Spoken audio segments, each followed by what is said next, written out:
grew up in the same house, raised by the same parents, but back then you'd swear we were from two different worlds. Somehow, after all the twists and turns, we ended up more alike than we ever expected.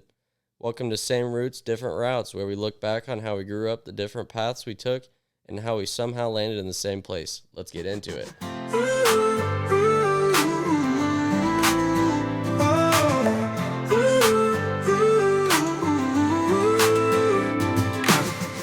Brothers, same roots, different routes. One dreams big, one takes the doubts. Together bonded, yet set free. Different oceans, same family. It's like me, where like it's because I'm thinking too much of like, okay, what do I need to say? Whereas I'm not just going with the flow. Like, Yeah. So it makes me a little nervous of like I'm doing something without like knowing ahead of time how like a general idea of how it's gonna go. Yeah, I for me, it's more of like, I know right now as this is going, nobody's seeing it. Right. So I don't give a shit. I'm just having a conversation with you. And then I know that if I do something stupid or I look like a fucking idiot, me and you, one of the two are going to see it and we're going to get rid of it. Well, depends on who edits it and who To a doesn't. certain extent. Say if you do something real stupid and I'm editing it, then it's staying in. Yeah, I could definitely see that. But the other thing is, like, that goes back to the whole, we're the same but different at the same time. Like, we have the same parents, we have the same siblings, we've gone through different fucking things, and I'm a lot more of an outgoing person. Like, I'll go talk to some random stranger just because I'm like, hey, what are you doing? And you're just like, if they come talk to me, I'll talk to them. But other than that, I'm not. With random strangers, I don't know. I avoid it altogether. But like at work and stuff, like That's what I mean. how I Like, am, like people you're around but you don't know or talk to. Like, yeah. like if some random person walked up my driveway to talk to me, I'm gonna be like, what are you doing? I don't know who you are. Yeah. I'm not just gonna invite them in. But like if when I like starting a new job, stuff like that, like Yeah. I just go there and it's like I've worked there for months. Yeah, I couldn't do that. I mean, even now at my work, there's like 4 people that I talk to regularly, and everyone else just, they know who I am because I've been there so long, but Oh, yeah. they don't know anything really about me because I don't talk to anybody. Yeah, some people call me a social butterfly. Yeah, I'm definitely not. If I am, I'm still stuck in my cocoon. And Kinsey fucking hates it.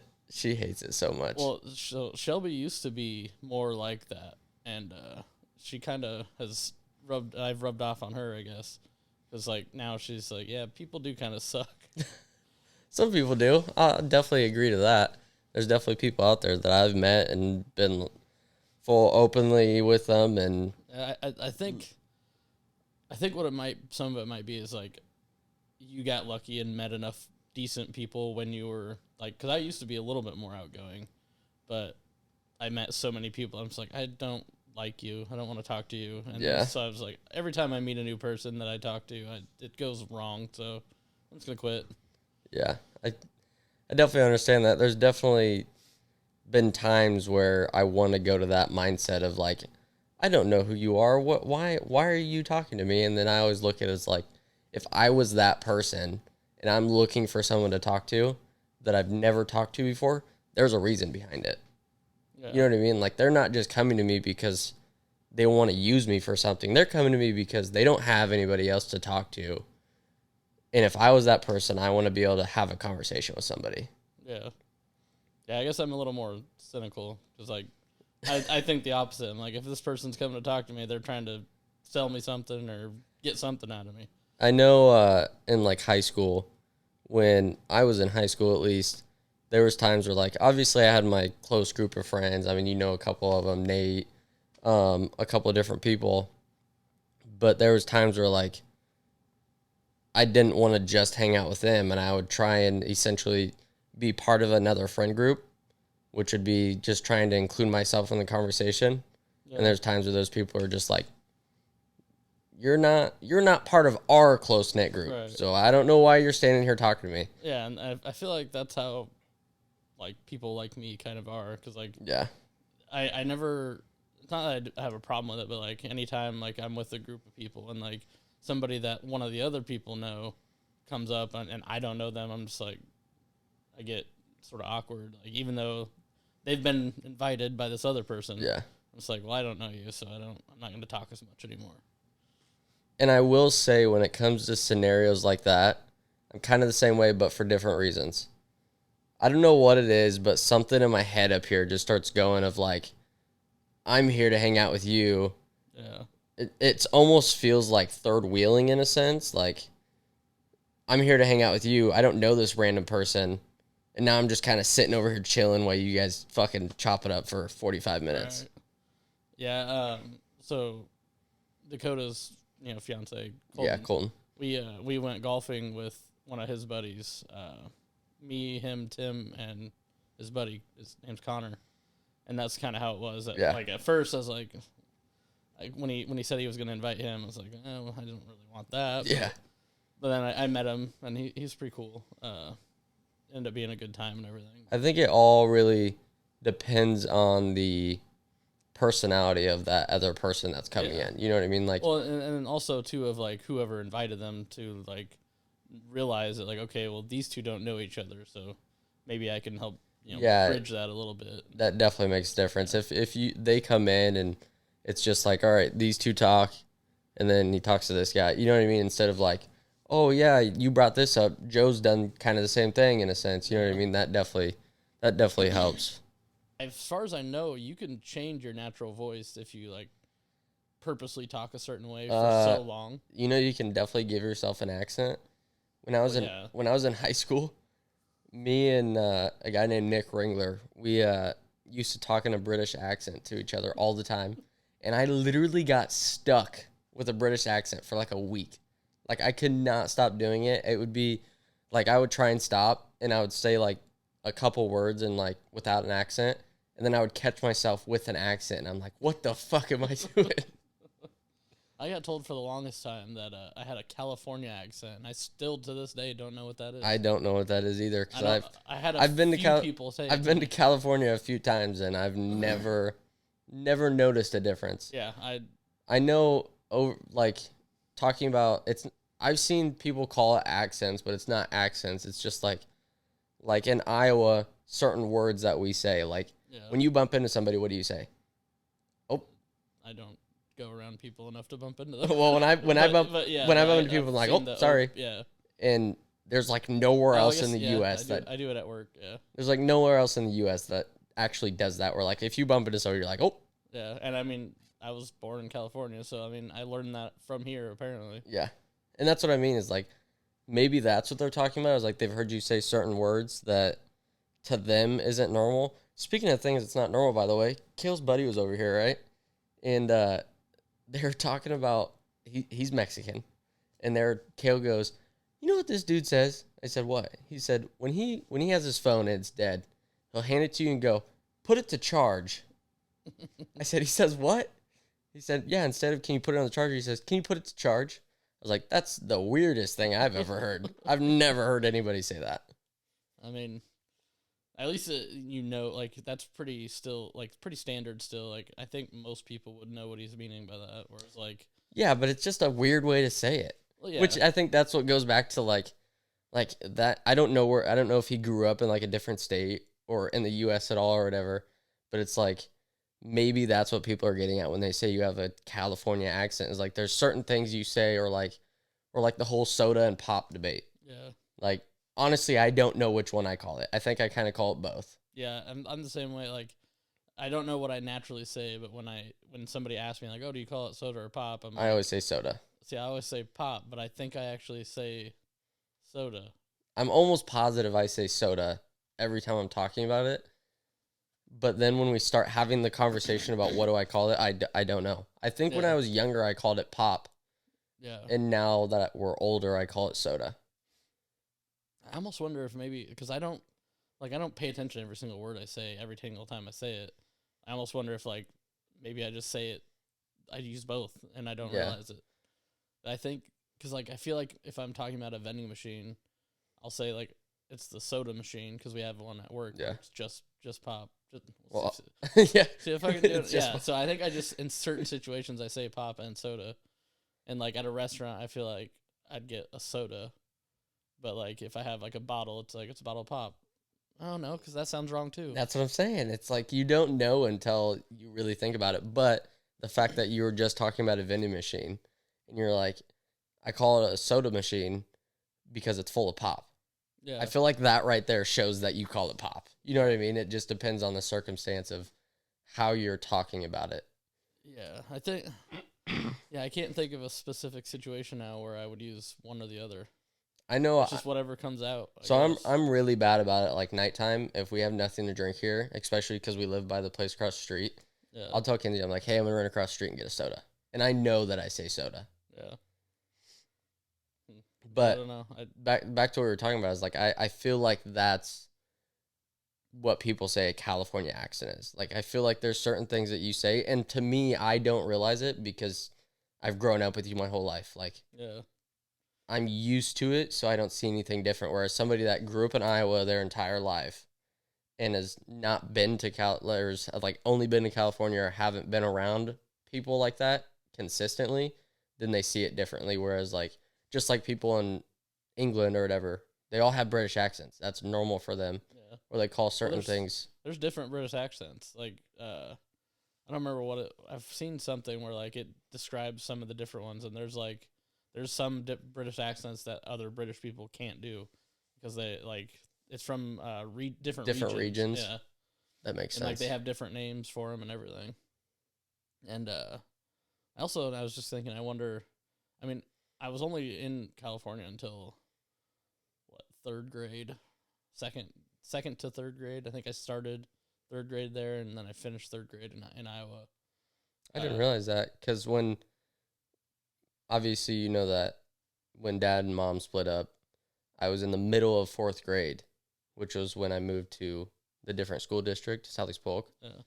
So I didn't realize that it was around kind of the same time because, like, with those two things, obviously it's a lot different. Like, dad and mom were still together. You moved from California to Iowa, which, no thank you. I would not want to do that. Especially, you wouldn't want to come. I much prefer Iowa. No, now I do, yes. Oh, but okay. I'm saying at a younger age, like moving different schools. I still lived by all of my old friends. I still hung out with a lot of them after I moved schools. Yeah. But I didn't even want to do that, let alone moving across the entire country. Yeah. And because that's my other question is like, before you guys moved here, had you been here before, or is like you moved here and that was the first time you've ever been here? At least not that I remember. I mean, I'm sure I was here like as a baby. Well, yeah. But yeah, as far as remembering being here, I don't remember being here. So before then. But you do remember like in California? Very little. Like I remember a handful of specific events. Like I remember having a dog. I can vaguely remember what our backyard looked like. And then we had, I think we had a couple dogs named Shadow and something else. Which is kind of crazy because, like, the reality of it is you don't remember it very much, but it's probably shaped your life so much.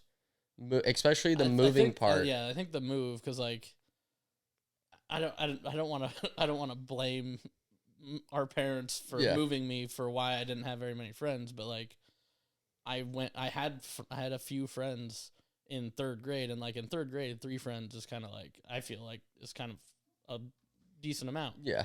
And like, because you're just starting to get into those, like, oh, I like this group of kids, and so I'm gonna like stick with them all through school as much as I can. I feel like towards the end of elementary school is when you really start to figure out who you're gonna be around. You know what I mean? I will say mine's kind of a different circumstance, I think, because, like, in elementary school, especially moving from Des Moines schools to Southeast Polk, Des Moines schools, I know who I hung out with when I was in elementary school.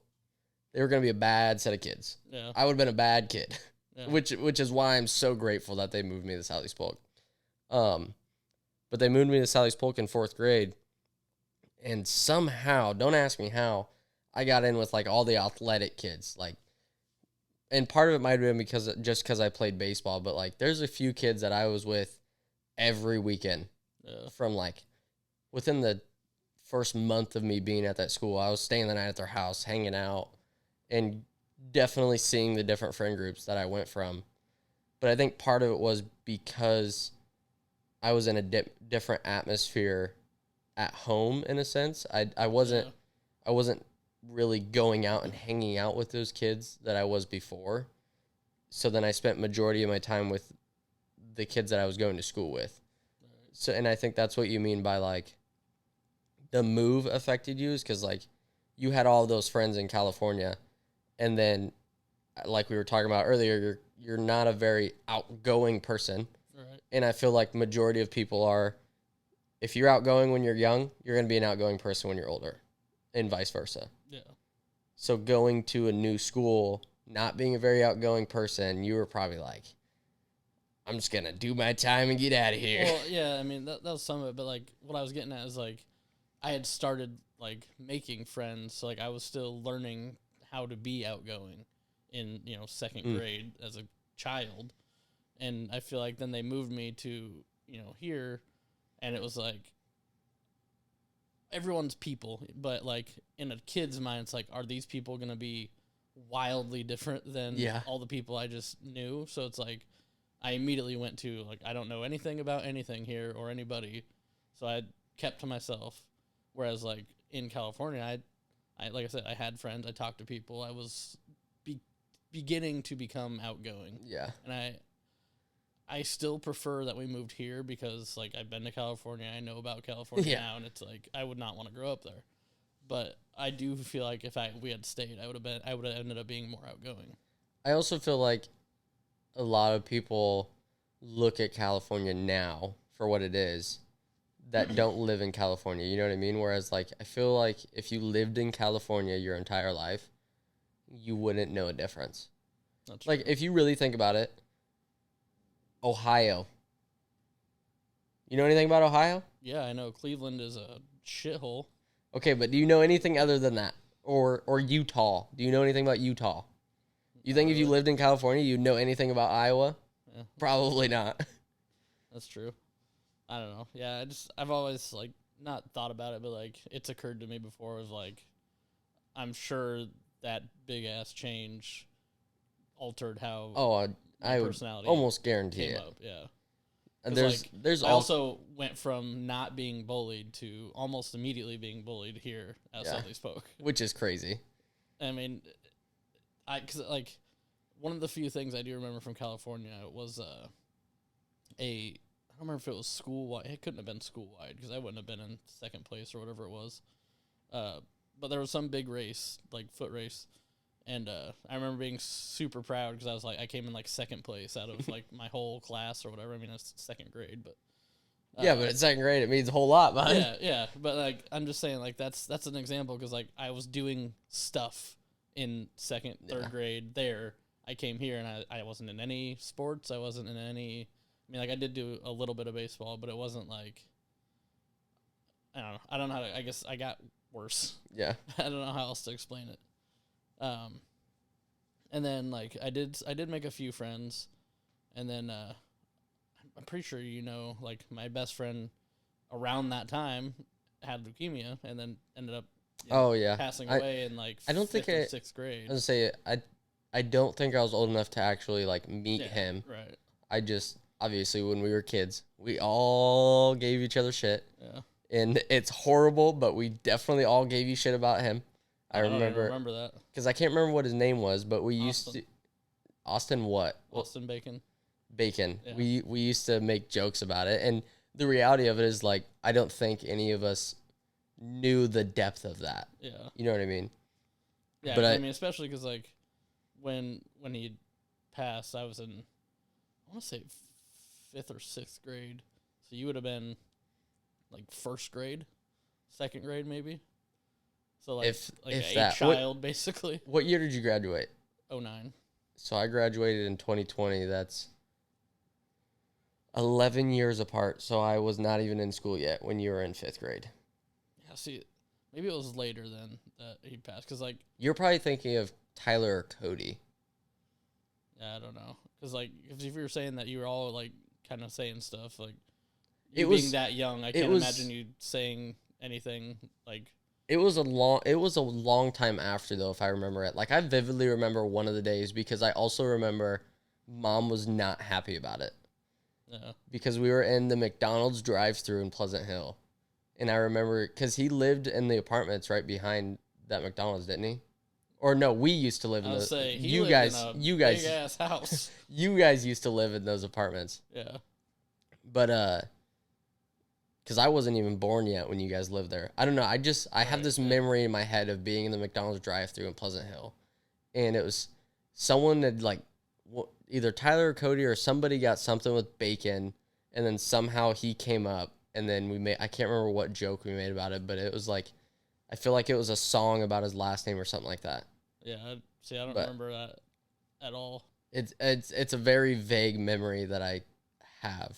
And I don't remember all the details to it, but yeah. I mean, I guess that goes to show you certain people remember certain things. Yeah. And because I don't remember. I don't really even remember any sort of conversation with any of you three, like about him. Or if you'd asked me, I would have said that you guys never knew he existed until after the fact. Maybe we need to talk to Cody about it because I feel like. I know I know it happened. I just can't remember if what the remember details talking shit about something, it'd be him. Either him or I wrote that down at the time. Yeah, I was like, I gotta remember that for later. Man, we've had some crazy experiences with our brothers though. I guess you probably weren't in the house anymore when like Cody got a pair of ice grips thrown at the back of his head. I threw something and hit Tyler in the back of the head at Grandpa's. I think it was just a rock. This was at the State Ave house. Oh. Because Tyler and Cody were arguing about something, and Cody was walking away, and Tyler just grabbed a pair of vice grips and just threw these things, bounced them off the back of Cody's head. He ended up going to the hospital and getting it glued shut. And then Cody said something to Tyler. I think he was making fun of like his acne or something like that. And Tyler got so mad that he punched. Do you remember Mom's like hutch thing? Where she had all those knickknacks or whatever inside of, and Tyler punched the glass out of it, and it like cut his wrist open and stuff. And Mom was freaking out. I feel like I remember the glass. I remember like I can picture the glass being broken after. Right? She had that. I don't think you were there because she had that even after like Dad and Mom split up. Yeah. She kept it. That's what I'm saying. I think like I came over like after that must have happened. You probably I remember seeing it broken. Yeah. And then obviously I cracked my head open twice. Got my shoulder cut open playing hide and seek. That's probably the only one you might remember. And even then I was... Oh, yeah, on the window. The window in the basement. Egress window or whatever. Yeah. I think that same... I think we were playing hide and go seek. I don't remember if it was the same hide and go seek session. But that wicker basket that was behind the door to their bathroom, that was always there. I think I remember. Know what wicker is, though, don't you? Yeah, because we used to have one of those big egg wicker chairs. Yeah, and I think it was like a whole thing that they bought. But anyway, it was a wicker basket, and they always had it behind. So you remember their bathroom? You go through it to go to their bedroom, right? Yep. So the front door, like farthest from their bedroom, in between the bathroom and the kitchen. Yeah. It always it swing out next to that hutch actually. Yeah. So it was like between the wall of the bathroom and the hutch. And so when you open the door, it's behind the door. Well, I had tried to hide back there, and I fell into it. And I remember a piece of the wicker got stuck like in my side. But it as a kid, I was like, oh, that thing's this far into my side. That thing's 6 inches long. So I was freaking out, and then Mom just came over, and it was like, it was just stuck to my side. Which is funny because like when stuff like that happened with me, it was such a different reaction. I mean, mine, I will say, were a little more extreme than that. Like, obviously, when I cracked my head open. Did I ever tell you about how I cracked the back of my head open? No. So I cracked my head open at that house, too. There was a yard party or like a barbecue. Not TJ, but his neighbor. I think their name was something Straight in Lori. Back in our backyard? Yeah. But they were having like a barbecue or something. And I was sitting in the chair, and Tyler was behind me. And he kept pulling me back and, like, pretending to drop me and catching me. And I was probably, I don't even know. I'm just going to throw a number out there. Let's say I was 7.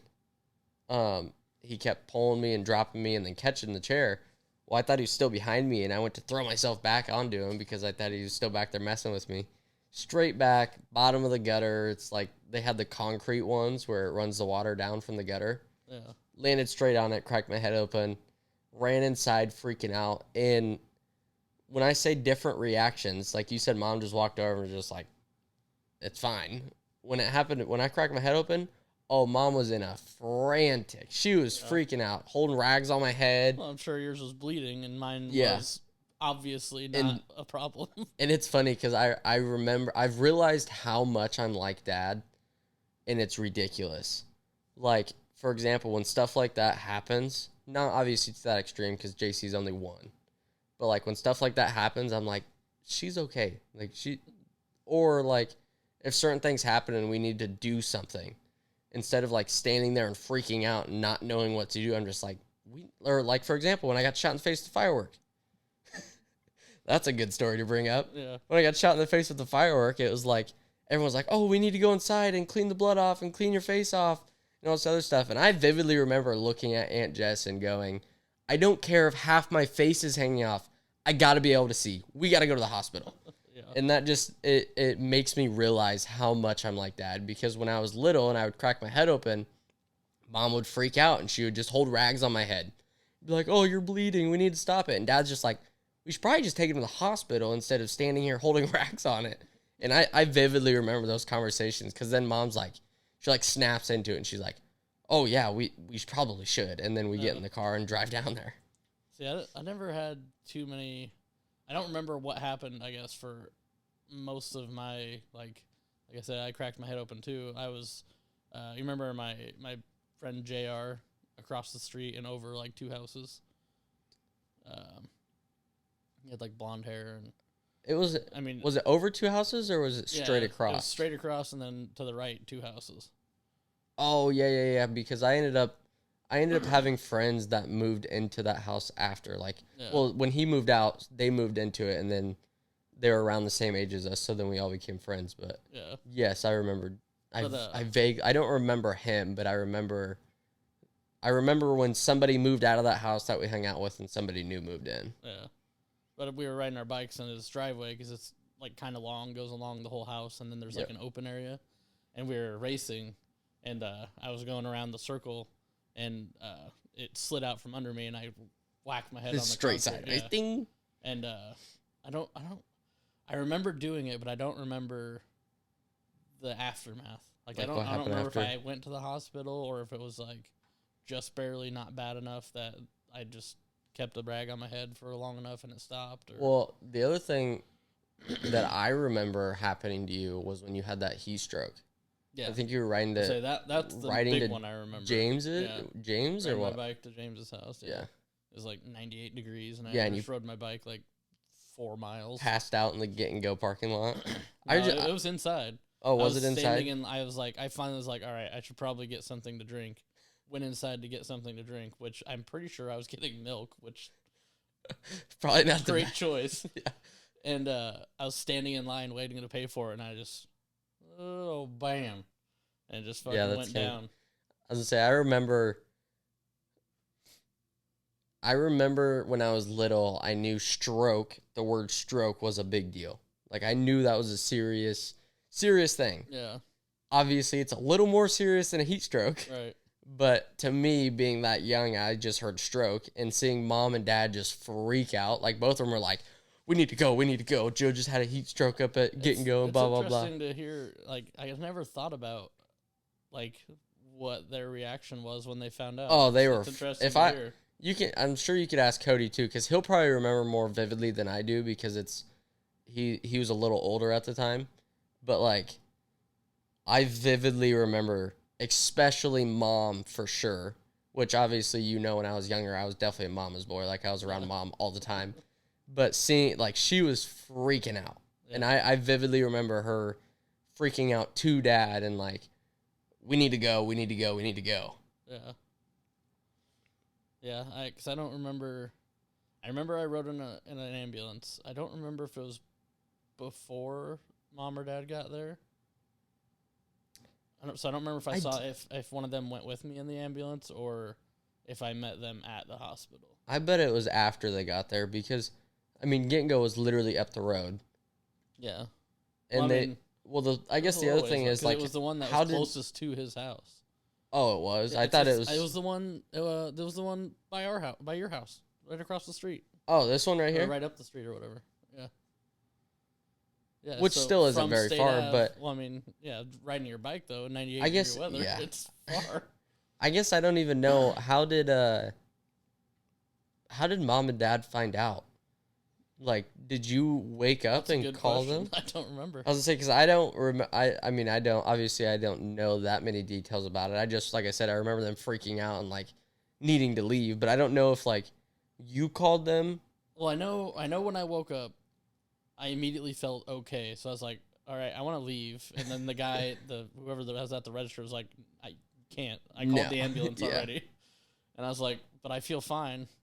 And So you probably called them. If you remember, they might have asked me for a number. I was gonna say, they might have been like, "Do you have your parents' number?" Because I don't think I had a phone at that time. I don't remember. I know that we had gotten phones when we were younger. At least I did. Well, yeah, because they were common by the time you were. Yeah. Like, I think when I was that age, they were around. I might have had one of those, a rumor. The slide up ones with the mirror on the front. I think that was my first phone. I don't remember if I had it at that time or not, because I don't even remember how old I was. It was obviously before 16. But it was also because how old, how far apart are we in age? You're how old? You said 11 years earlier. You said I graduated in 09. Yeah, but I guess that's school years. So be around there. I'm 33 right now. I'm going to be 34. I'm 23, so 10. Yeah. Well, we'll just say 10. So then if you were... It had to have been when you were like 15. Yeah, I mean... Because I would have been 5. Yeah. And I don't remember anything from before I was probably... I'm pretty sure I had a car max. When I turned 16. Yeah, because you had that car from Mark. Yeah. I guess maybe there was a little bit of time before, like after I turned 16 where I didn't have that car yet. So it could have been when I was 16. I don't know. I know I had a car before I turned 17. So at the latest I was 16. I would say it had to have been either when you were 16 or I feel like if I was 14 16, at the youngest, because like I said, I don't remember anything before I was 4 years old. I kind of feel like when I was 16, if that had happened and I woke up and I felt fine and the guy was like, "No, you can't," I'd been like, I'm leaving. Yeah. I'll be going this way. You're gonna send him hold up the me road. here, Yeah. I'm leaving. Yeah. My destination is 5 minutes away. And I've went this far already. Yeah. No, talking about riding bikes long distance, did you ever hear about when it was actually me and Tyler, we wanted to go out to Grandpa's. So we rode our bikes all the way. Have you beat? I'm gonna let you finish. We rode our I like telling the story. This gets good because you probably think that we made it all the way there. We did not make it all the way there. Oh, then I definitely got you beat. If you didn't make it all the way to Grandpa's. We were riding there, and you know where the bridge is on University? I believe so. Right in front of like the Copper Creek movie theater. Oh yeah. So we made it to like the beginning of that bridge, and Tyler's tire is blown up, or Tyler's tire is blown up. Yeah, that's not very far from the house at all. And really think about it, because the fact of like, if going from our old house to Grandpa's, it's almost all downhill. Yeah. Like other than the very first hill where you go up on University, and then you just go down the rest of the way. Yeah. And we get to this bridge. There's some hills once you get to. Nothing crazy though. I mean, there's little ones. Oh yeah, that's downhill too. Shit. And then you have that huge downhill where you go to the T intersection. That's the one I was thinking of. Yeah. I forgot that's downhill on the way there. Which would have sucked on the way back, by the way. Yeah. But I never think about that part. No, when his tire blew up, he's pushing it, and I'm still just riding mine. I was like, "You walk, dude. You're older." And probably had pegs on the back and everything. I don't even remember, but I remember him saying, "Well," I was like, "Oh, we should." I can't remember if I said we should just keep going. Yeah, I said we should just keep going. And at this time, I had to have been like 6 years old. Like, there's no way I was older than this. I definitely don't remember hearing about this. And I was like, I kept telling him, I was like, let's just keep going. Grandpa will have a tube for your tire, and then we can just ride back. And he was like, no, I don't want to walk the whole way. I don't want to walk all the way there, blah, blah, blah. He's like, I was like, so what do you want to do? He said, well, we'll just call Tom. He'll come get us and take us to Grandpa's. And I remember telling him, no, he is 100% gonna tell Dad. Like we're in trouble if you call him. Sure shit, the only way he'd come is if he immediately called Dad and said, hey, your kids are on university, and then Dad went, I can't go get them. Yeah. Then he would have came and got you. Oh no, just wait. I remember telling Tyler he will tell Dad. He said, no, he won't. He'll take us to Grandpa's. I said, okay, sure. I'm telling you right now, we're gonna be in trouble. Sure as shit, he calls Tom. Tom shows up, puts us in the car, pulls into Copper Creek, goes back the other direction. And I vividly remember looking at Tyler and going, I told you. And Tyler goes, where are we going? Oh, you're going home, is what Tom says. Grandpa's is the other way. And I'm like, I remember being so mad at Tyler because I was like, we 100% could have just went the rest of the way to Grandpa's. Or turned around and walked the shorter distance. Well, I'm 6, maybe 7 years old at the time. Like, we're on a mission. We're making the mission. We're going to Grandpa's. So I remember telling him, like, let's just go there. He'll have an inner tube because, Grandpa has everything. It's like, he'll have an inner tube. Let's just go there. We'll fix it. Hang out there for a little bit, and we'll ride back. No, we're calling Tom. And even if he didn't have an inner tube, he would have. He would. Yeah, I'm saying he would have. He probably would also told Dad. But no, at least he would have been there and then made it home. Grandpa 100% would have loaded us into the bed of his truck, dropped us off at the top of the road if we were like, "Don't tell Dad and Mom." I don't know about that. It all goes back to the whole thing where when Dad tells the story about you standing up on the table when you're little. The same thing. he tells the story about you standing on the table and you're like, "Suck it." And Dad was about to swoop you up and whip your ass, and Grandpa was like, "Don't you touch that boy." Yeah, I mean that's fair. Every time Dad talks about that, he gets so mad. Oh, he's like, he would have whooped the shit out of me if I would have done something like that. Yeah. So I was saying earlier, I think I might got you beat for distance on a bike at a young age. I could probably count on one hand how many times I snuck out of the house. Through that egress window. I never did that. I never snuck out until I was in probably, freshman year, and I only snuck out of Mom's. I think this might have been roughly the same, like maybe at the end of junior high, but maybe freshman year. So I was old enough to because it was at night. Yeah, well, so I was old enough to think I could handle myself. Obviously, you know how Mom and Dad were after they split up or whatever, and obviously there's times where I was like, I'm not going to Dad's, and then there was a different time period where I was like, I'm not going to Mom's anymore. Yeah. Well, that time period where I was like, I'm not going to Dad's anymore, and I would just stay at Mom's. It wasn't even sneaking out. It was literally, it'd be like midnight, and I'd just walk out the front door. Yeah. And I would just go do what I wanted to do. But that was the only thing that I could say sneaking out. Oh, okay, I lied. I forgot. I used to have Cody. You might not even know this. Cody used to come get me and whatever friend I was having stay the night, whether it was Brock or Nate, whoever it was. He'd come get us at midnight, just drop us off downtown Des Moines, and pick us back up at 4 o'clock in the morning. Yeah, I definitely didn't know that. Yeah, he did. We did that every probably other weekend. You never stuck out. You forgot about all of that? Yeah. Well, the thing is, to me, sneaking out is I'm going out and I'm worried I'm going to get in a shit ton of trouble. Whereas, I was staying at Mom's, and obviously, you know how it was. I was just I'm fine. I'm not worried about nothing.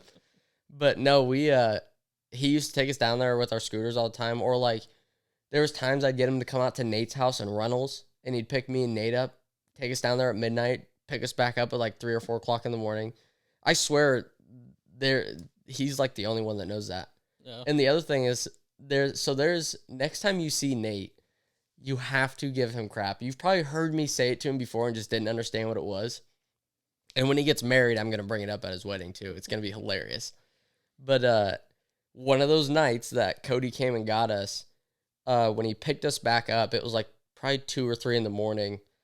He came and got us, and he took us to straight ghetto, other side of 6th Ave, scary area, right, for a 12 or 14-year-old at nighttime. Actually, yeah, it was probably when we were 12 at nighttime, and I'm talking The people you don't want to see are the people that are out right now, especially being 12. And obviously, Nate went to Southeast Polk his entire life, grew up out in Runnels, like very, very, I don't want to say sheltered from the world, but he didn't know what this stuff was. He just knew this is scary. Like, I don't like this. Yeah. And Nate was in the back seat, and he swears to this day that he was not crying. In the back seat, crying, saying, I just want to go home. I just want you to take me home. I want to go home. So you know what Cody does, our graciously amazing brother that we have. You know what his next move is? Not to get back in the car and take us home. It's to get in the trunk and grab out a bat and hand it to Nate and go, here you go. You'll be okay. He pulls out a bat and hands it to him. So now every time I see Nate, I just give him crap. And it's hilarious because he'll argue it to the end of the earth that he wasn't crying. And he might not have been, but I'm still going to say that he was because it was hilarious, especially when Cody gave him the bat. Because you can ask Cody too. I vividly remember Nate looking at Cody and going, what do I need this for? And Cody's just like, just in case. So then obviously you have the thoughts through Nate's head of like, what's going to happen? I'm going to die here. And my parents think I'm in my basement sleeping and we've been downtown for 4 hours. Wow. But no, I don't remember if I want to say we were living in the state Ave because I think the only time I ever snuck out was through that egress window. Because we were at State Ave. You were moved out. Yeah. You were deaf. I think you were even married before we were out of State Ave. Yeah, I don't know. Because there was, like, once I hit, like, 17, 18, I was barely ever home. And then I remember that. Yeah. Because when we moved out of State Ave, I was in, it had to have been probably fifth grade, I think. Yeah. Which means we were 11. It would have been 2016. Yeah. So how long were you out of high school? What year did you graduate? 2009. So you were out of high school for however many. It was 2016. Yeah. When we moved out. Yeah. So I went to boot camp in 2010. No, that's way wrong. My math is way wrong. Yeah, I was gonna say there's no way. Because I graduated in 2020. Yeah. So yeah, you had to. It was probably 2000. I always thought it was shortly after I graduated high school. Well, if we're 11 years apart, I know in 4th grade is when I moved to Southeast Polk schools, which would have had to have been when Mom moved. So 4th grade. So it would have been, I don't know. 4th grade is 16 years before 2020. Or no, what the hell am I talking about? That'd be... That's 2004. It'd be, 16 years what, 8 years? Yeah, 8 years before I graduated. Is when they moved out? Yeah, 8 years before I graduated is when we moved out of the State Ave house. And you graduated in 2020. So 2012? Yeah. Yep. Yeah, so it was a couple years after I graduated. So yeah, it was definitely in that house. That's even longer than I realized. Yeah, I've started really thinking about some of the things that happened, and it's like, I think I was way younger than what I thought I was. Yeah. Well, no, I'm saying the distance that I rode my bike. So, I don't know how to explain where it's at, but it's in Altoona, in, like, the backside of Altoona. What do you mean by the backside? Like closer to Mitchellville, Reynolds? That school. What's that school that's back there in Altoona? There's a lot of schools in Altoona. It starts with a C. Clay? Yeah. Is it Clay? Yeah, I think it's Clay. Right by Dakota's old apartments? I believe so. Sort of where, you know Pete, where she lives? Yes. So that road, like, that you turn off of to go... Oh, that's Altoona Elementary. Okay. So I've ended up there, but then if you keep going away from, like, Altoona, so Altoona Elementary is on your right as you're leaving Altoona. You're going towards Reynolds. Yeah. There's a road that's got a cul-de-sac on it. Anyway, there was as most of my worst things that I've done involved, there was a girl. Oh yeah. And I mean, I went to school with her and everything. So like we did, considering what we were wanting to do, but we didn't have to do this to see each other. But I would sneak out and ride my bike from State Avenue all the way to there, and we'd hang out, and it'd be at like midnight or whatever. And at Altoona Elementary, there's like a tunnel underneath some like walkway or something There's like that. Not anymore. They've redone a lot of it, but anyway, there was quite a few times that we'd hang out there, and then like I'd sneak into her house, and like she had like a big house, and she had a window that went out onto the roof, and like we'd sneak out and get on her roof. So talking about going long distances on bikes, I have a long distance on my Lamborghinis for you. And it goes back to Nate, because obviously once we got into like junior high and me and Nate became friends, once we get to the junior high point on, you'll realize that like all of my stories are going to involve Nate. Yeah. Almost every single one of them.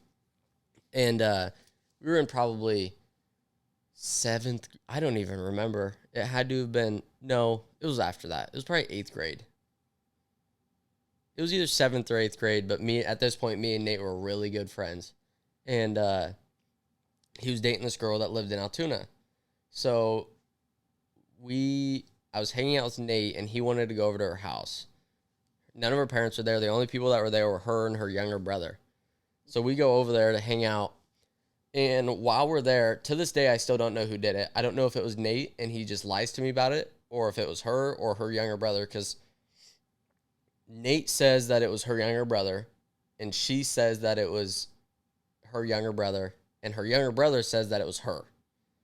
I don't think it was Nate, because if I find out it was Nate, me and him are going to go rounds, bro.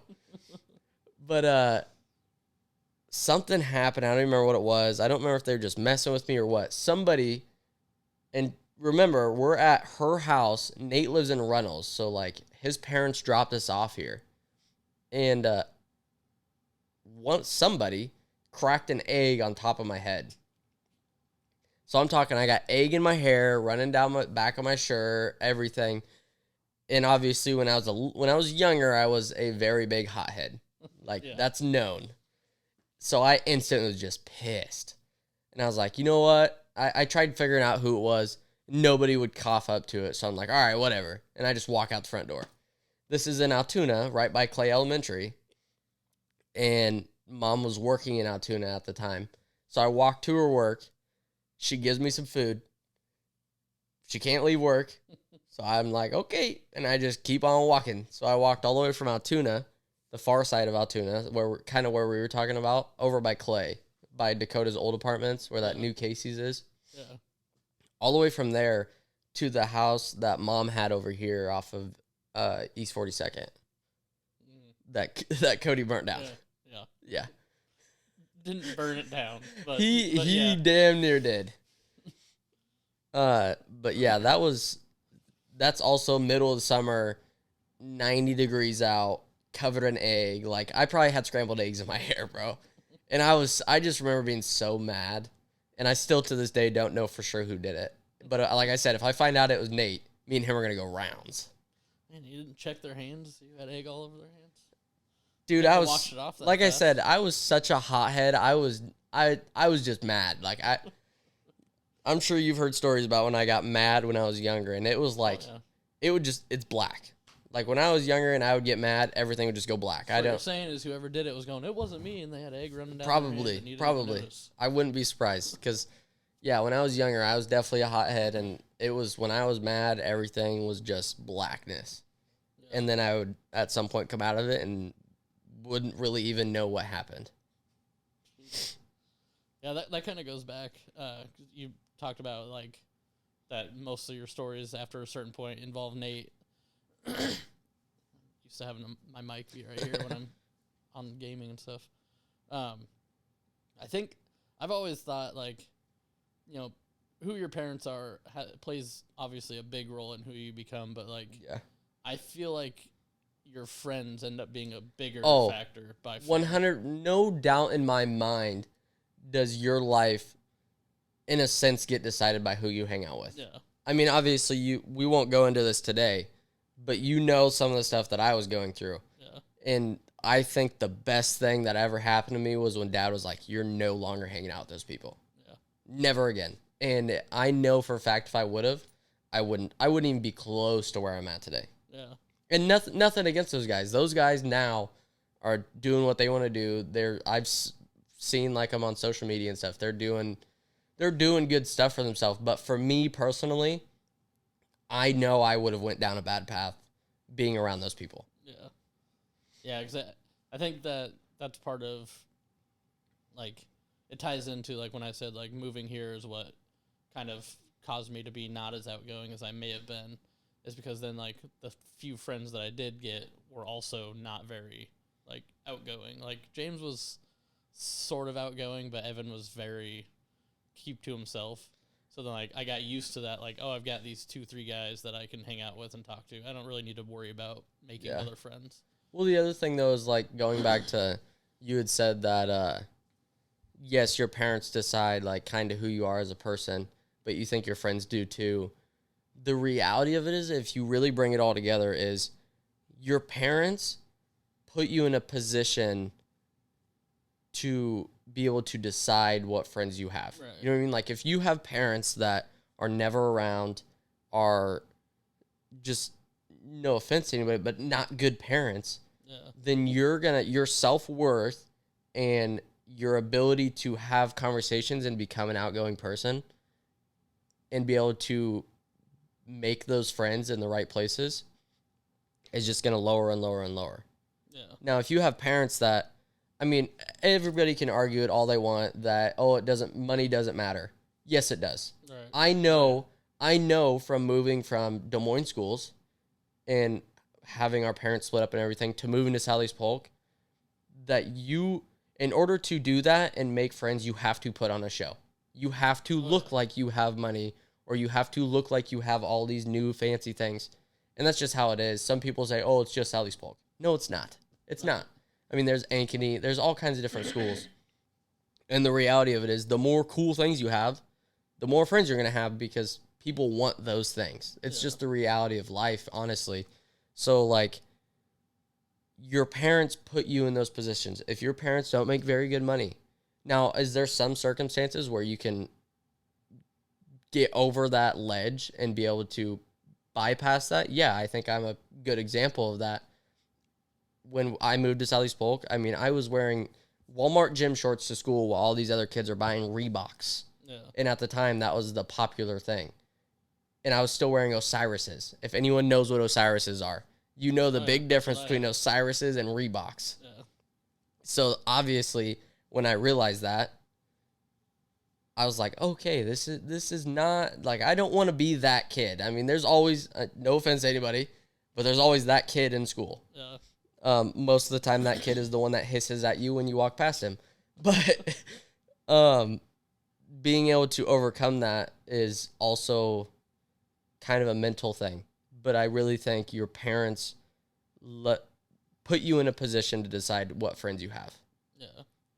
I mean, I think realistically, I mean, everything just kind of, like, each person has, like, more of an emphasis on, like, their influence from their parents or the influence from their friend. Because, like, you know, we had the same parents, and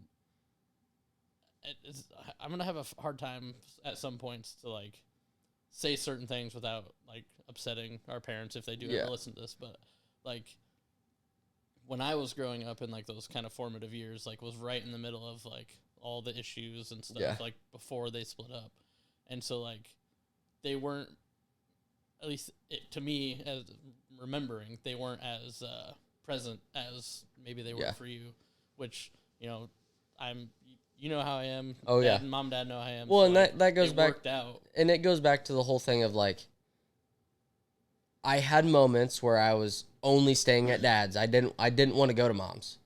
And then there was moments where I only wanted to go to Mom's. I didn't want to be around Dad's. And part of that is because of certain things that I learned. But those things that I learned are things that you experienced. Yeah. So it's a lot different in your perspective because you actually had those things happen to you. Whereas me, I'm like, that can't happen. Why? What? That doesn't make any sense. Yeah. You know what I mean? And there's just certain things that I've heard, but then I think we both have grown to get over because the reality of it is, and this is how I look at life no matter what, there's no reason to hold a grudge. Right. Holding a grudge doesn't fix nothing. It doesn't change nothing. All you can do is get past it. Yeah. And I think, that's just how I look at life is like, there's no reason to harp on something. All right. But go back to what you're saying. Sorry. So, yeah, I was just meaning like you said that, you know, the turning point for you sort of was like when Dad was like, you are done hanging out with these people or whatever. Like, I didn't really ever have much influence from our parents on who I hung out with, but I got lucky that the people that, because it wasn't like, I don't remember there being a time of like, oh, I could hang out with these people, but they seem sketchy, so I'm gonna hang out with these people. It was just like, these are just the two, three guys that I came in contact with. We got along, and it just worked out. And like, I'm well aware that I could have very easily met a group of guys that could, you know, do whatever.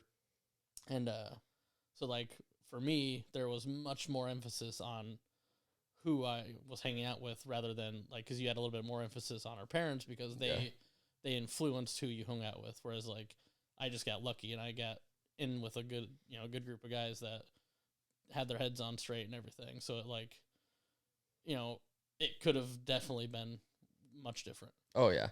Cause I know like, I think what really happened with me was obviously from like sixth grade forward, actually the 7th grade forward, I was friends, like I said, I was friends with Nate, and we hung out all the time.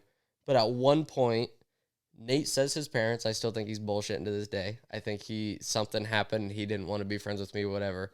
But he says that his parents wouldn't let him hang out with me, which could have been the case because, like, for example, Dad wouldn't let me hang out with those people. Yeah.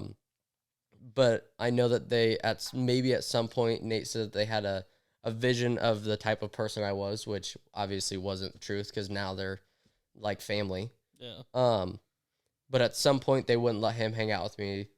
Like I said, that's what he says. And I almost want to say around that time is when I started hanging out with those other people.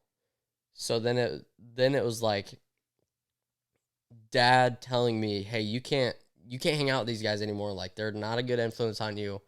It's just not going to work." I think around that same time is about the time where Nate started like talking to me again, hanging out with me, and like that definitely helped. Like if Dad was just like, "Hey, you can't hang out with these guys anymore," but I didn't have anyone else to hang out with, like, sorry, Dad, I'm still going to, you just won't know about it now. You know what I mean? But then having that friend to go back to and be like, all right, I'm good. Like me and you, we like the same things. We do the same things. You're a little more laid back than I am. I'm a little crazier than you are. Yeah. We can make this work. Yeah. Yeah, that's you being crazier than him and stuff. Like that's, it just reminds me of like, I've thought about how like you do so many different, like you snowboard and do this and that. And like, I'm currently talking to my therapist about how I can get over worrying about everything so I can do stuff like that. Yeah. It's like, yeah, there's a lot of big differences.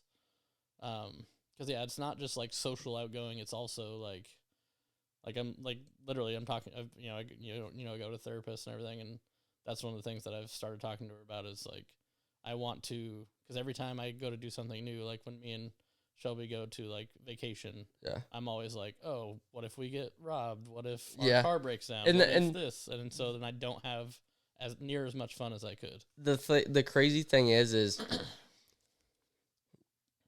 you almost, in order to get over that, I feel like you almost have to be forced to. Yeah. Like when me and Kinsey first got together, that's it. Kinsey, and I don't know what instilled it in her, but she was like all the time, always thinking something was going to happen, always thinking like, I mean, she still does every once in a while. Like, obviously, we don't live in the best area, right? Yeah. And she'll hear like a thud. It'll be the dogs coming through the doggy door. She's like, what was that? I need you to go look. Like she's still stuck in that mindset, but it's not nearly as bad as when we first got together. And I think part of that is like I drag her along into things, and I unconsciously drag her along in a sense, like instead of giving her the option. Yeah. And I don't realize it because to me it's normal, Right. but to her it could be freaking her the hell out inside. Oh yeah. So she's just like, all right, I'm along for the ride. I'm going with you. And I think that has helped her because, like, she's told me a few times that, like, there's certain things that I do that she appreciates that she doesn't think she would ever been able to do.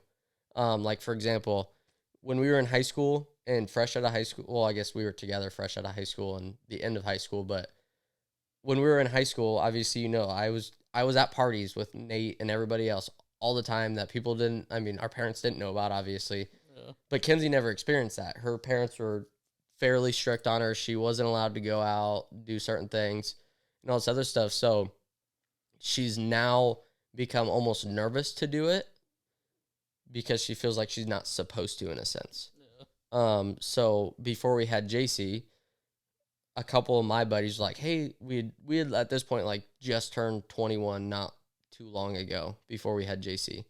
And a couple of my buddies was like, actually, it was like right before we had JC that we turned 21, because I remember going in a bar for Kenzie's birthday, but I wasn't old enough yet because she's 11 or 19 days older than I am. Yeah. And they kicked us out because I didn't have a fucking ID. Oh, wow. But, no, I was trying to plan something for Kenzie's birthday, and my buddies were like, oh, let's just go to a bar. She's 21 now. Like, she can go out and drink or whatever.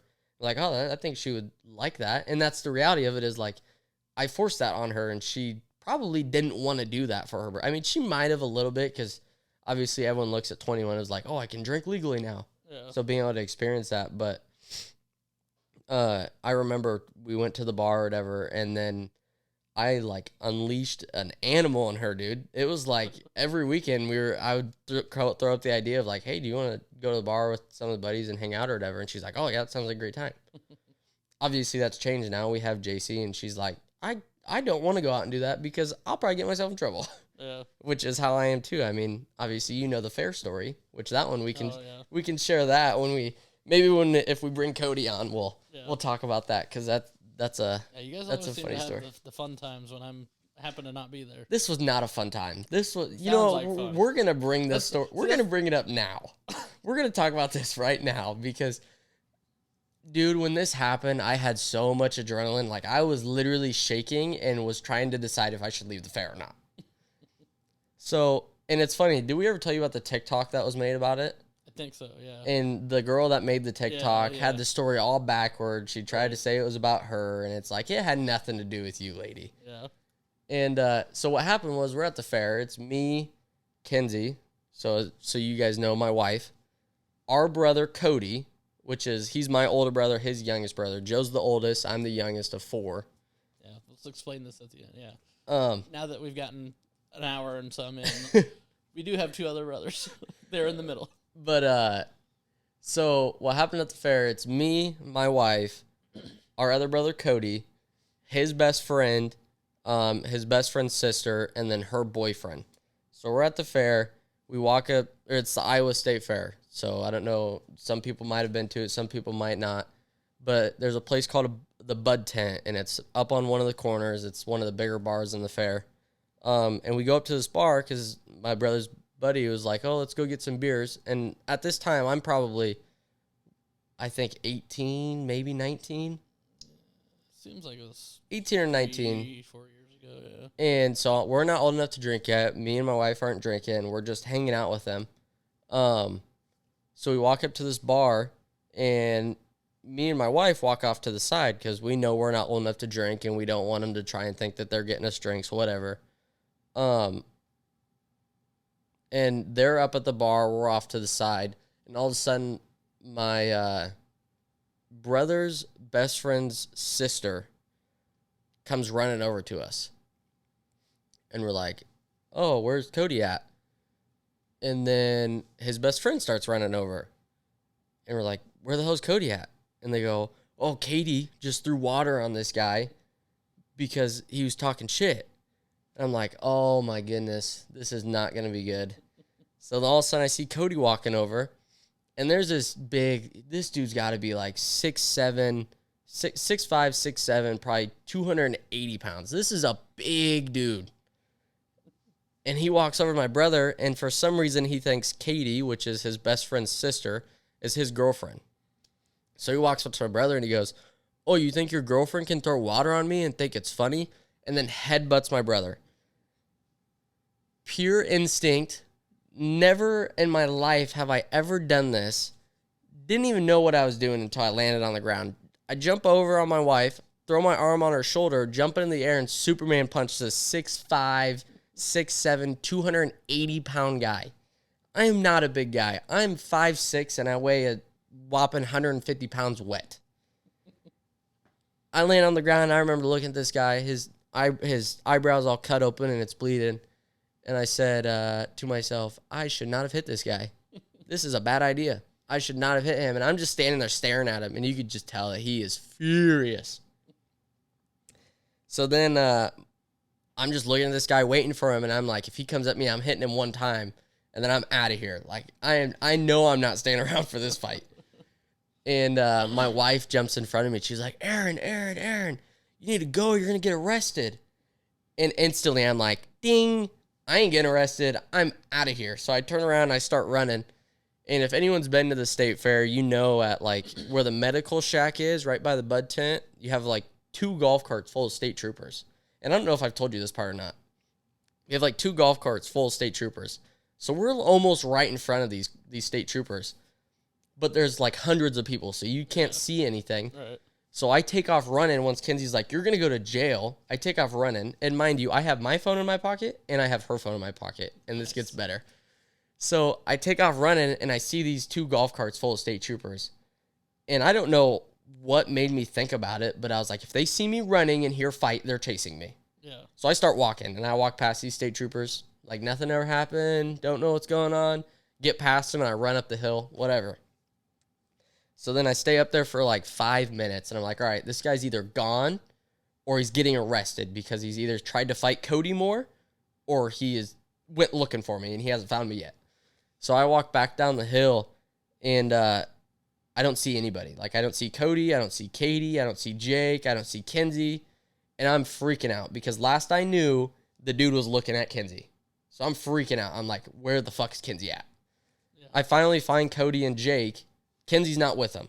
And I'm like, where is Kenzie? Like, I'm freaking out. I'm like, I don't know where she is, and we need to find her now. Like, I will go to a state trooper and be like, you need to find her.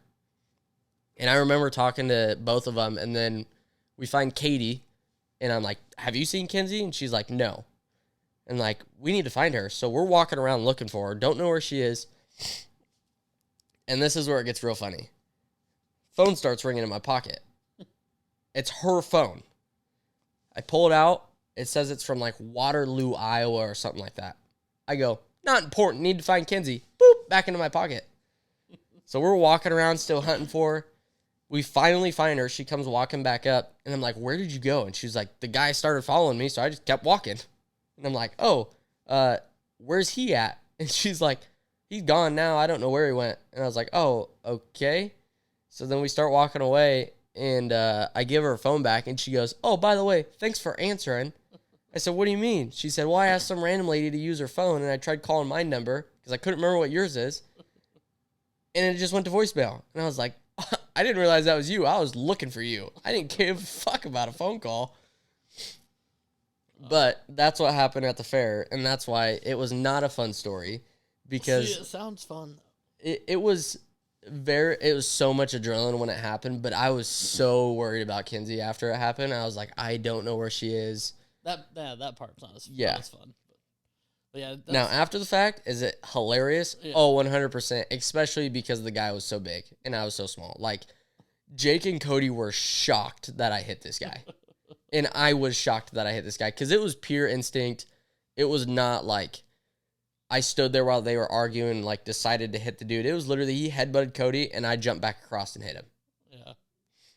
Yeah, it's one of those, like, you know, we've established that I'm not outgoing or anything or, like, don't like being around people. But it sounds weird, but I like to be forced into situations where I wouldn't do something I would normally do, because like it's the thinking about it.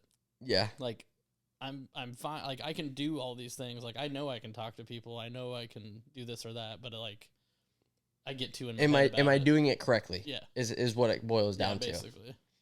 Whereas like if you're forced to do something, you're like, yeah, I didn't have enough time to even think about if I'm doing it correctly. I just do it the best I can, and I didn't have another choice. So like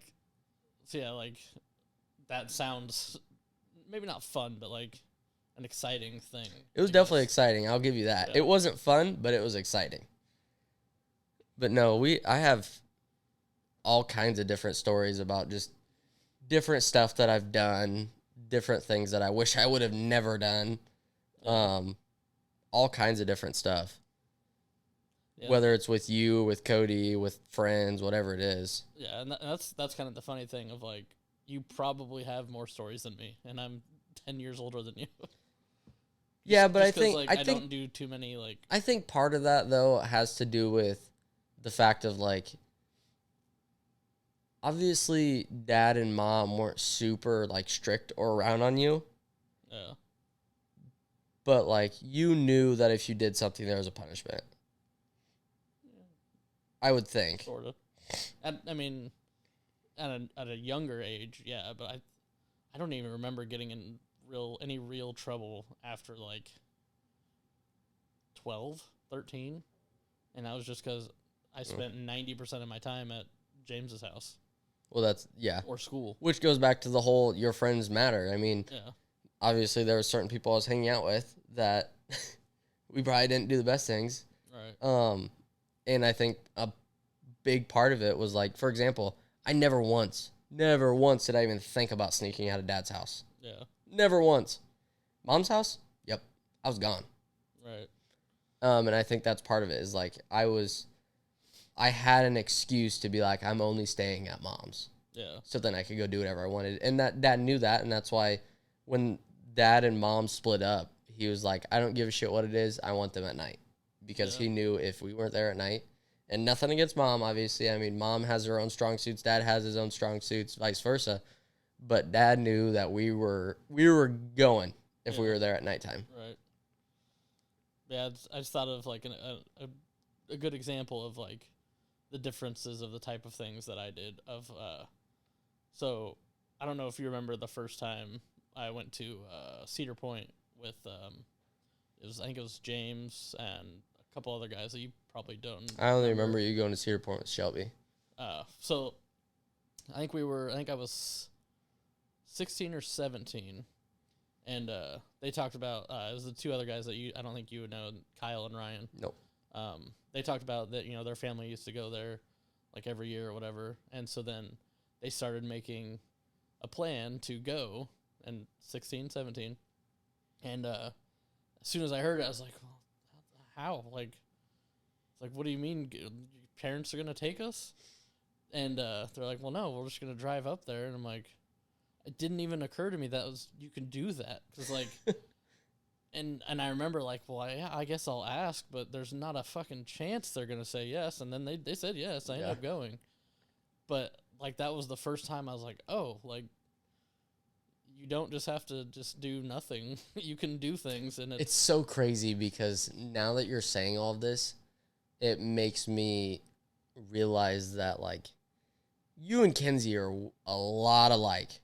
Like the way you're describing this scenario is like you didn't really do anything, and then you asked to do something, and you were surprised that you were able to. Yeah. Whereas me, I was more surprised if I got told no. I mean, it's the reality of it. I was more surprised if I got told no. And I think Kenzie's like you were, where like she was surprised if she was allowed to go do certain things. Yeah. I suppose the difference, maybe that's what it was, because like when I would ask growing up, it was, will you pay for this thing, is what the question they were actually answering. And to me, it was just, can I do this? But it was, can you pay for it? And that was them saying no to that, because they didn't have the money at the time. Which makes sense, because like obviously, I mean, Dad has talked about it with us before. Like there's different things that I've done with Dad that obviously you haven't. And we talk about it all the time.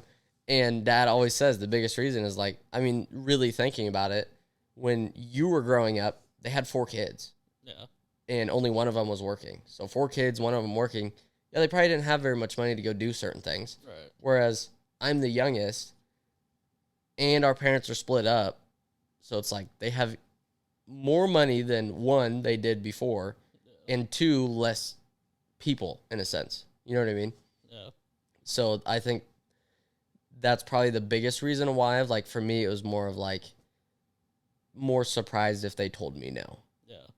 That makes sense. And like, you know, I already talked about it a little bit, you know, going to the therapist and everything. That's some of the stuff that we've talked about is like, I'm realizing now that like, cause I was just seeing it from, you know, my own perspective. Yeah. And like, just like I said, like what I just said a minute ago was kind of a realization that the question they were answering was, will you pay for this? Not, can I go do this? Yeah. And, you know, obviously you're not going to realize that as a child or as a not as even a teenager. chance. I mean, for example, you didn't actually think about that until how long ago? That's what I'm saying. Just That's what I mean. So a child or a teenager, especially a teenager, I mean, we all know how self-centered we are as teenagers. So even then, like, it just, you don't realize it. Right. And I think definitely because hearing that from Dad of like, when you were growing up, we had 4 kids and 1 income. Now Aaron's growing up, we have 1 kid that lives with us and 4 incomes basically, or 3, whatever. We'll say 2 because Dad and Renee. Yeah. So it's a lot different. Yeah. Yeah, and I mean, because what made me think of that is like, my initial thought, even when you said that, was like, well, yeah, they didn't have money and everything, but like, we could have done other things. But then you bring in, that's when they were also having the issues. So it's like, well, to a point, it's like they didn't have the time because they were dealing with all of that in their relationship. And you also have to look at the fact of like, when we're talking about them saying no, I know as like, obviously I haven't been a dad for very long, right? She's only 1. But I know when there's certain things, Kenzie's like, I want to do this for JC, and I can't do those things. All I see is that. I don't look as, I can do this instead. You know what I mean? Yeah. So you also have to look at that from a parent's perspective of, they want to be able to tell you yes. They can't. God, that's hard to talk about. I can tell.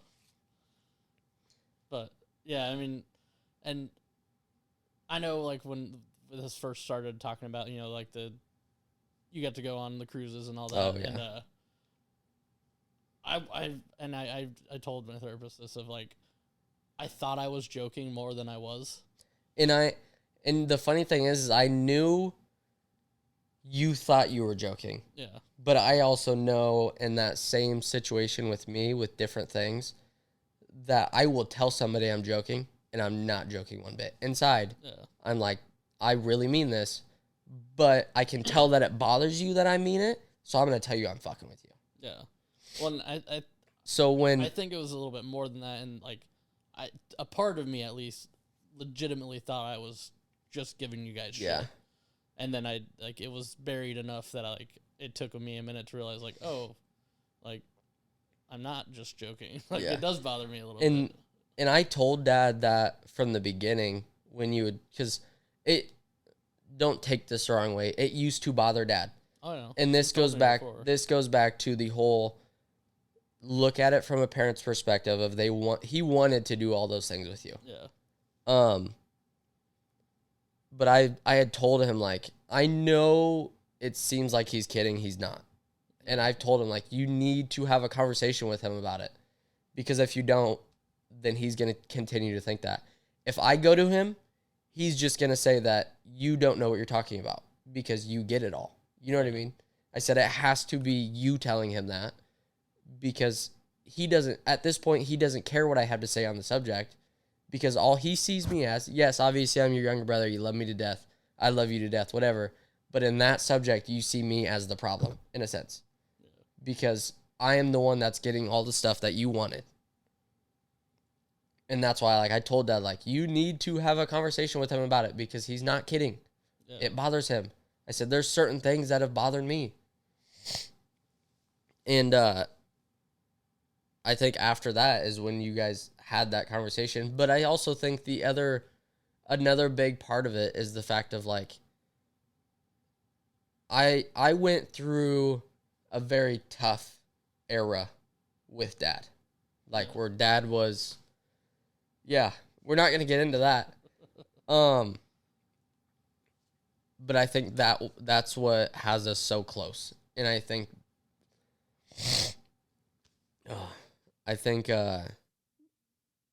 that's a lot of what you see between me and Dad. Yeah. And we're all basically what I'm getting at is we are very open with each other. And anything Dad tells me, I'm not judging him. He's not judging me. Like, we're very open with each other, I think, is what you see a lot of, and which probably, I know if it was me, it would bother me, honestly. Yeah. But I think that's a lot of it. And that's another thing that came up. I know I keep bringing up going to therapy and everything. Yeah. But, like, that's kind of what she said, too, is, like, the reason why it might seem that, like, maybe you guys legitimately do have a little bit strong, like, not that me and Dad don't have a strong bond, but, like, yours might be a little stronger as, like she said, he had the resources to do what he wanted to do for all of us, but he only had that when it was me, just you, and so, like, that would obviously affect him as well and make him feel better about himself because, like, I can finally definitely do this. And I think another really big aspect of that, of Dad feeling good about himself in a sense, or help him do that, is Renee. 100%. Oh, yeah. Because Renee, especially when everything with me was going on, Renee was a very big voice of, you've always said you don't want to be like your dad. You don't want to be, and I'm talking about, she said this to him. Yeah. Like, you don't want to be that guy, go cut the grass with scissors. You know what I mean? That kind of stuff. And you can't be so hard, and you have to listen. I have a good example for that. And I think that's what helped me get through all the stuff I went through with Dad, because she was that voice of reason for him, of just calm down, just listen to him. And obviously, me and you had that conversation of, I don't want to go to Dad because he's just going to fucking yell at me. Yeah. And then that's when me, you, and Dad came to the agreement of, because Dad knew at the time he couldn't stop himself from just getting pissed off. Yeah. So us three came to that agreement of, if something like that happens, to come tell you, and then you can let Dad know, and we can all sit down together. Yeah. And I think Renee being that voice of reason definitely mellowed him down a little bit. I mean, I can't talk too much on how he was when you were growing up, because obviously I wasn't around. Yeah, but I'm sure that takes some time to get into. Yeah. I was tackled a time or two. Oh yeah. Definitely never had that. Yeah. Yeah, there was I don't remember. I'm pretty sure Mom ended up calling the cops on him one time because we were about to get in a full-on fight. Because, like, he was like, I don't remember. I did something, and I always give the caveat when I'm talking about this stuff with, like, even to my therapist, of, like, he never hit me. Yeah. But he would, like, I'd get a little wild, and he'd, like, hold me down of, like, you need to stop doing what you're doing. Which I think is 100% okay. Yeah. Some people don't, some people do. And that's exactly what I told her. I was like, looking at it now, like, I don't have a problem with it. Maybe as a kid, I was like, oh, you're hurting me or whatever. Yeah. But anyway, at a point, I got big enough to where he couldn't just hold me down. And so he had to put a little more force into it. And then it started, and it turned into a wrestling match. Yeah. And, like, he tackled me. I didn't ever have that happen, but I seen it happen with our other brothers. Yeah. You know what I mean? Now, especially with Cody's a big guy. Oh yeah. He'll 100% be on here at some point. Yeah. And everyone will understand. Yeah. I had something earlier. What were we talking about before I went off on the tangent about getting tackled? Renee. Oh yeah.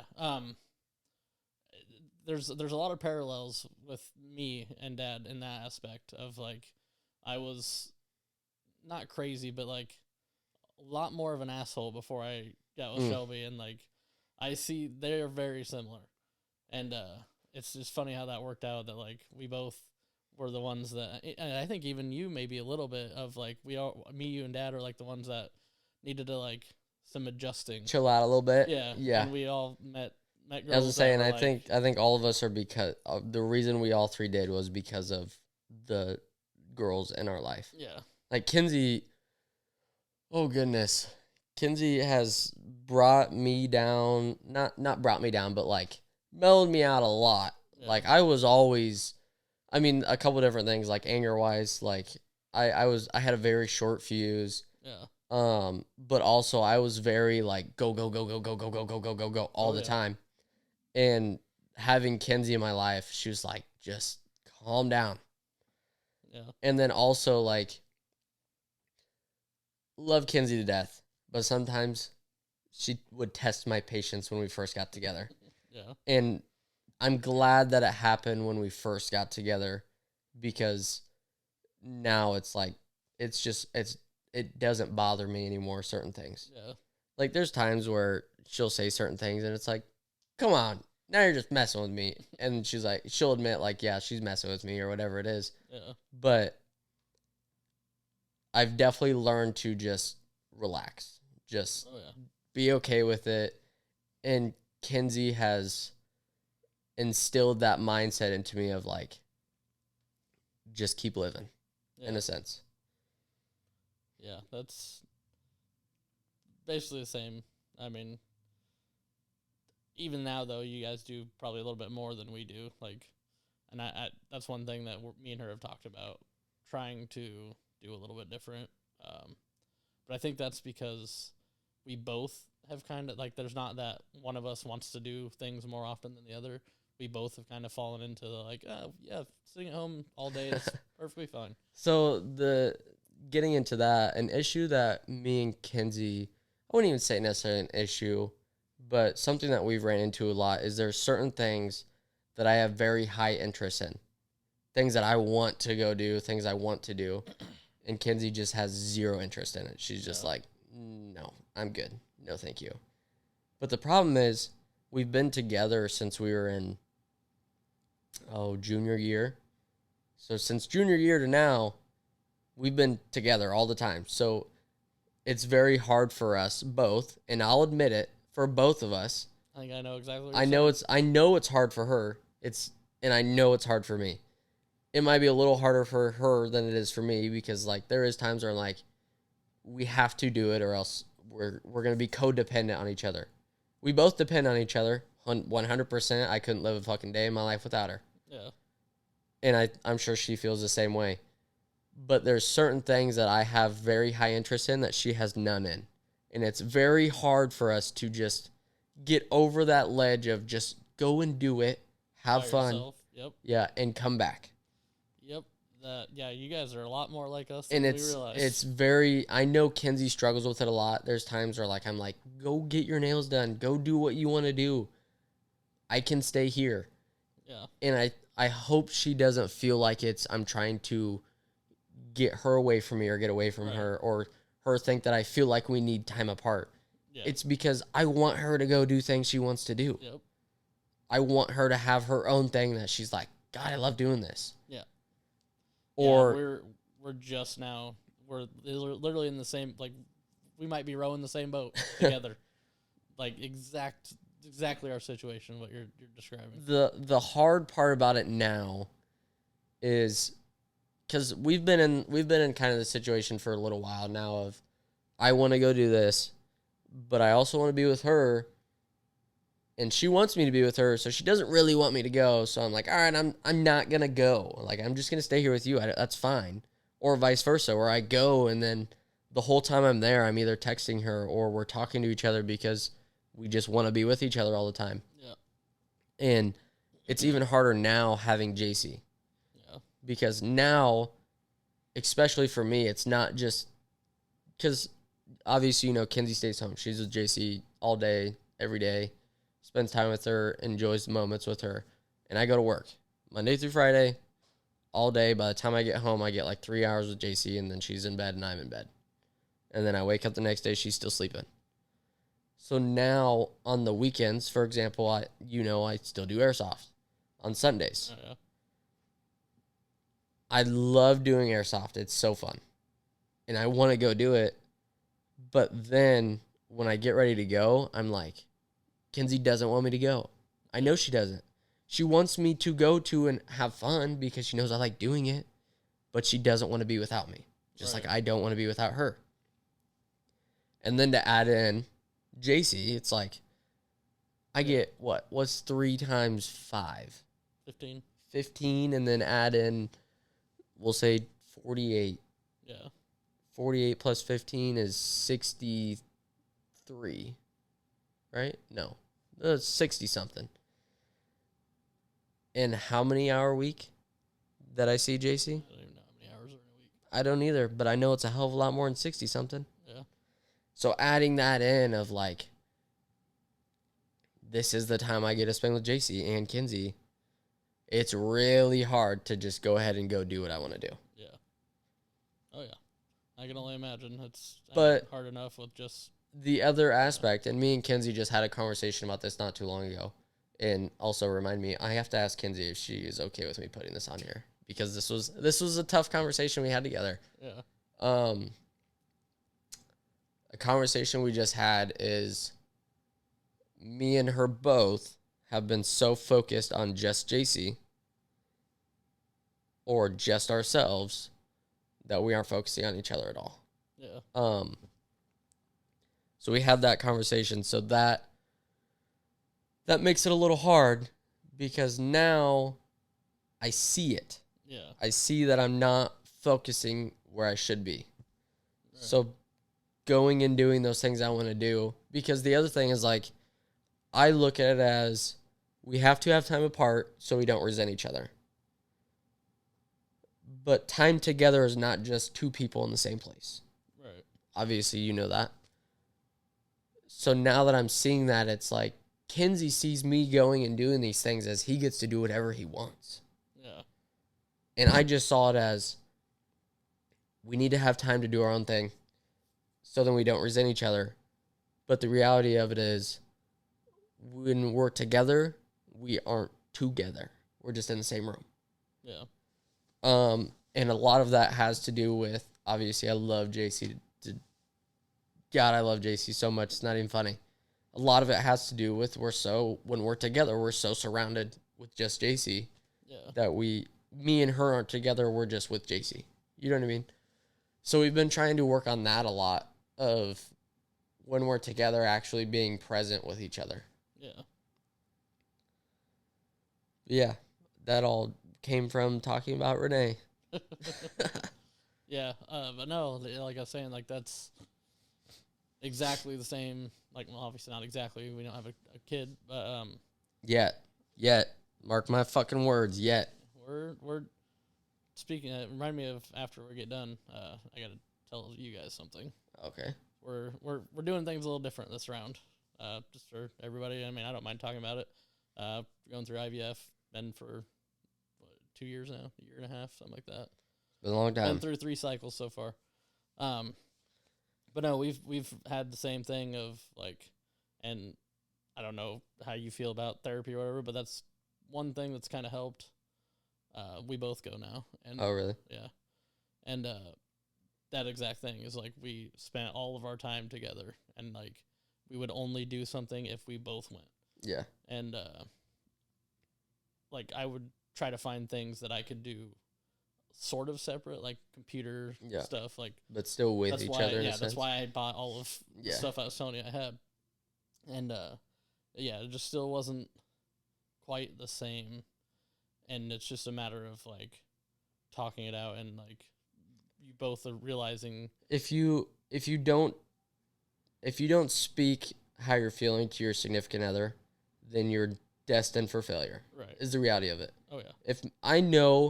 If me and Kinsey wouldn't have these conversations like we do, at some point down the road we would start to resent each other. Yeah. Because it's human nature. Yeah. But keep going. But yeah, like, because it was literally the same thoughts that you mentioned of like, I felt like if I were to go do something on my own, she would feel like I was trying to get away from her, or if I tried to convince her to, yeah, she'd feel like I'm trying to get her to get away from me. Yeah. Like, I felt like I thought she was going to start to think that I preferred the time away from her than the time with her. But it's not that I prefer it. It's that I'm trying to make her realize that I'm okay with it. So she doesn't have to worry and feel bad if she were to go do her nails. I think it boils down to, we know how we feel about it. We know that if we go do something, we think they're going to want us to stay there. They're going to be upset in the sense that we're leaving. So we assume that's how they... So we try and we just want them to know that we're not going to be like that.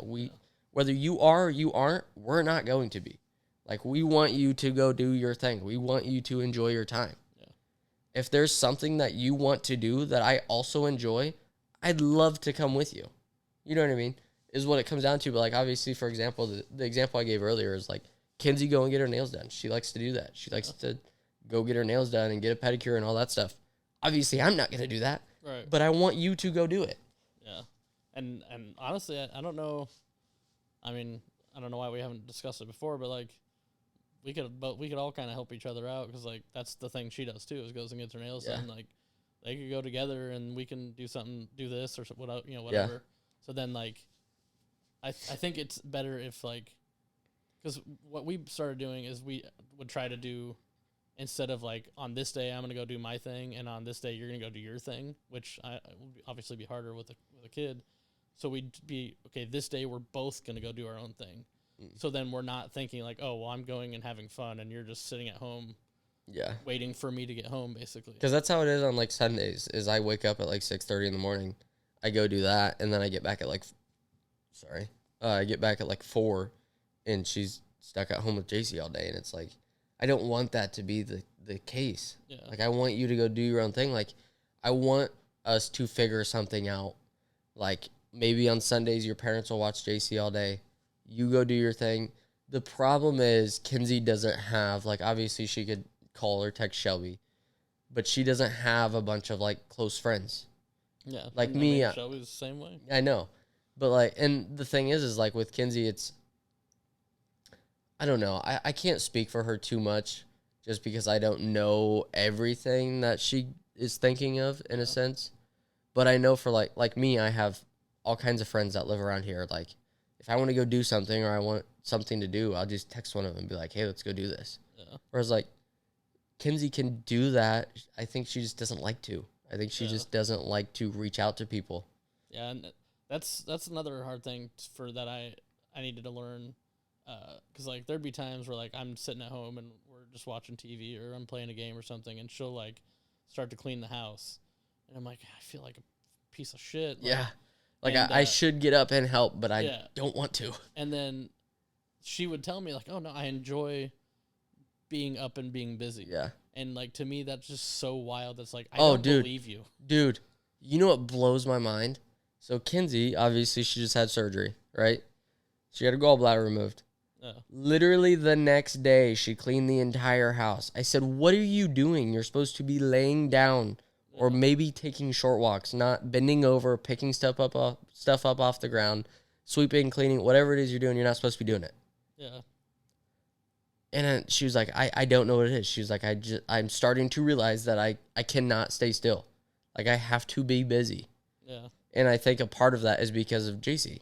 Like, JC is a handful for Kinsey. I know she is. And I know, and I'll say it right here, I could not be a stay-at-home dad. Yeah. Could not do it. Dude, I would go fucking crazy. Yeah. And I think that's what's instilled in Kinsey of, like, have to be moving, have to do something. Can't just lay down and relax, because she has to keep an eye on JC because she's walking now. She has to make sure she's not pulling the outlet covers out and sticking her finger in the outlet, whatever it is. Yeah. And I think that's what's instilled in her of, like, she has to be moving and has to be doing something. Yeah, and, like, yeah, to me, that's just so never a thought of, like, oh, I feel like getting up and doing busy work. Like, well, that sounds horrible. That's the other thing is, like, especially for, like, Kinsey and Shelby, it kind of makes sense because, well, I guess not so much for Shelby. That one kind of blows my mind. But for Kinsey, it kind of makes sense. Like, in reality, the house is her workspace.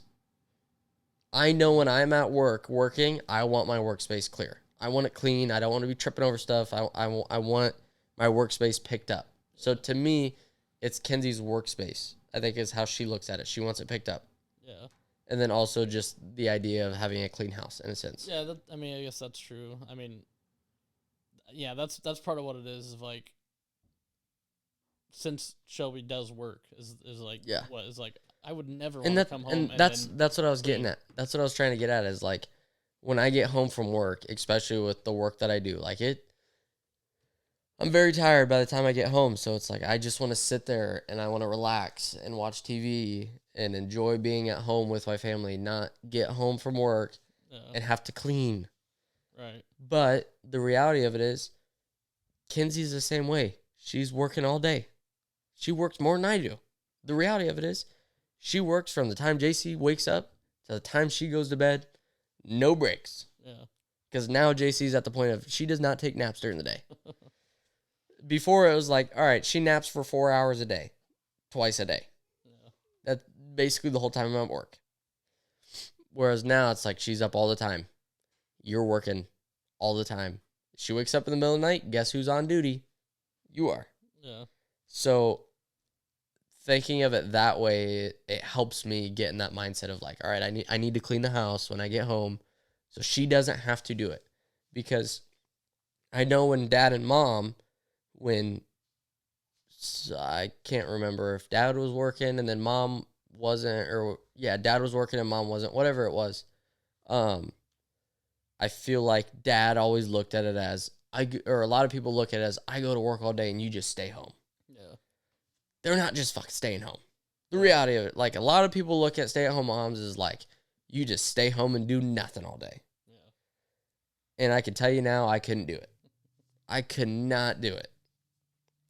And knowing how difficult that job is, it's like, yeah, I can't blame you for letting the house being dirty when I get home from work and hoping that I do it. Right. But I will say the only thing I do wish is to vocalize that. Say, hey, I'm out. I need you to do this. Yeah. All right, I'll do it. Yeah, I obviously, like we said, I don't have a kid, but I watched Ben, our nephew, for I think it was like 3 hours, and we had a blast. It was great. It was easy in a sense that I wasn't like stressed for those 3 hours, but it was a lot of energy. Oh yeah. So like even on like the easy days, you're still using a lot of energy. You just aren't frantic about it. Well, and think about it. If you really think about it, especially with Ben, like, I mean, I guess you don't have stairs, but like there's all kinds of different things, right? Ben, he's big enough and old enough where you don't really have to like watch him to make sure he's not going to fall down and die. Right? JC, she's 1 year old. She can walk. If she gets into the wrong thing, she falls into the wrong thing. Oh yeah. It's over. Like, she's too little to not constantly have 24/7 eyes on her, essentially. Yeah. So yeah, like I said, I definitely couldn't do it, and I give her props for that. Probably not as much as I should, but I'm sure she's upstairs and can hear me, and I hope she hears me say that, because I couldn't do it. They're gonna all listen to this. They better. Somebody's got to. I know Kale will. Yeah. Yeah. We're starting to run a little long, probably a couple hours at this point.